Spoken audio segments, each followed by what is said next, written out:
No, it's called Truth Social, I think. No one cares. Anyway, the point is Trump sent out one of his thingies.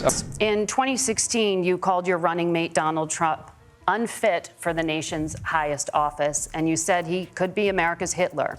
Want to know why Trump is absolutely losing it over Trevor Noah? When Noah pulled out actual footage of JD Vance trashing Trump before becoming his biggest fanboy, Trump went nuclear. The video that sent Mar-a-Lago into total meltdown mode. Trevor didn't even need to make stuff up. He just played Vance's own words back to him. And so one of the takeaways is not just that the Republican Party base is somehow fundamentally flawed in a way that's unique in American political history. 1 minute Vance is calling Trump America's Hitler, and the next he's practically begging to be his running mate. No wonder Trump sent angry Truth Social posts at 3 a.m. Because when someone exposes your VP pick as a total fraud, that's gotta hurt. So here's what happened. Trevor Noah stepped onto that White House Correspondents Dinner stage and pulled off the ultimate comedy power move. Instead of crafting elaborate jokes about JD Vance, he simply played the receipts. Actual video clips of Vance's own words trashing Trump from just a few years back. Well, first of all, Margaret, because I've always been open. And sometimes, of course, I've disagreed with the president, but I've also been extremely open about the fact that I was wrong about Donald Trump. Talk about letting the evidence speak for itself.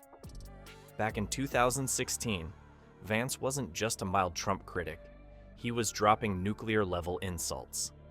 America's Hitler wasn't some exaggeration Trevor made up for laughs. Those were Vance's actual words. In 2016, you called your running mate Donald Trump unfit for the nation's highest office, and you said he could be America's Hitler. Same with calling Trump cultural heroin, as if Trump was some addictive substance destroying communities.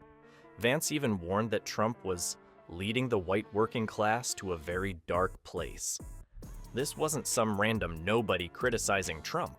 This was the same guy who now stands proudly beside him on campaign stages, grinning like he just won the lottery.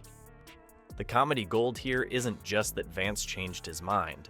It's the whiplash-inducing speed and completeness of his transformation. 1 minute he's comparing Trump to history's most notorious dictator, and the next he's gazing adoringly at him like a teenage fan meeting their favorite boy band member.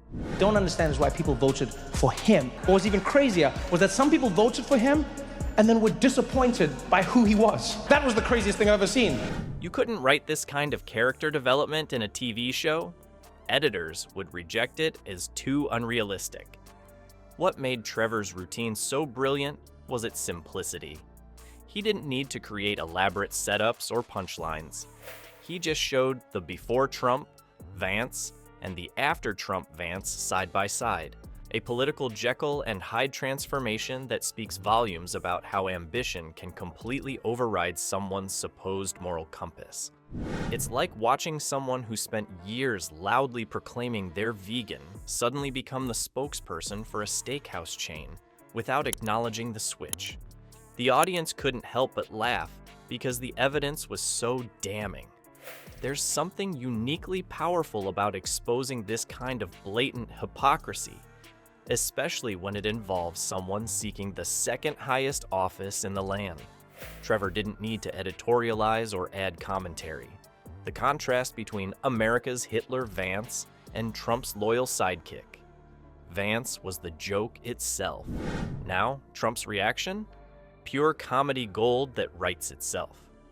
According to reports, the former president was absolutely fuming after Noah's set, stomping around Mar-a-Lago like someone had insulted his golf swing. Imagine being so thin-skinned that a comedian playing video clips of your running mate's actual words sends you into a rage spiral. But that's Trump in a nutshell. He can dish it out, but dissolves into a puddle when it comes back his way. No, it's called Truth Social, I think. No one cares. Anyway, the point is Trump sent out one of his thingies. What's even more telling is that Trump apparently felt the need to call Vance afterward to reassure him. Picture that conversation. "Hey JD, don't worry about all those mean things you said about me being Hitler and leading people to darkness. We're still cool, right?" Talk about an awkward phone call. The fact that Trump needed to personally comfort his VP pick over a comedy routine shows just how deeply Noah's simple truth-telling cut. The mega response was predictably absurd. Instead of acknowledging the valid point about Vance's complete 180-degree flip, right-wing media figures went straight to conspiracy mode. Apparently, Trevor Noah is now part of some shadowy, deep-state comedy cartel. Yes, you heard that right. A comedy cartel. Because when facts make your side look bad, the only logical explanation must be a vast underground network of comedians plotting against you. Not, the fact that your VP candidate literally compared your leader to Hitler on record. This whole deep state comedy cartel defense is particularly ridiculous because Noah didn't fabricate anything. He simply played Vance's own words. Are they suggesting Vance's previous statements were fake? Landscape is so divided. Yes. The set of values inherent in each party is so extraordinarily different that it seems almost irreconcilable. It's that Trump is a really bad candidate, and frankly, I think a really bad person. Or that showing people's past statements is now some form of unfair political attack. The comedy isn't coming from Trevor at this point. It's coming from the increasingly desperate attempts to explain away the unexplainable. What's particularly delicious about this whole saga is how it exposes the fragility behind Trump's tough guy facade. A few video clips at a dinner where presidents traditionally get roasted managed to trigger a Mar-a-Lago meltdown. Really failed to deliver his economic populism. You're now his running mate, and you've shifted many of your policy stances to align with his. If your political alliance is so brittle that it can't withstand someone simply quoting your past statements, maybe it's not built on the most solid foundation. What Trevor Noah did at that dinner proves an ancient wisdom. Sometimes the best weapon isn't some fancy attack ad with dramatic music. It's just holding up a mirror. As the source puts it, comedy doesn't just mock the powerful, it reveals the absurdity they work so hard to cover up with flags, slogans, and sweaty press secretaries. When a joke hits harder than $1 million campaign commercial, you know something's working. Political comedy isn't just for laughs. It's immune to the usual spin tactics.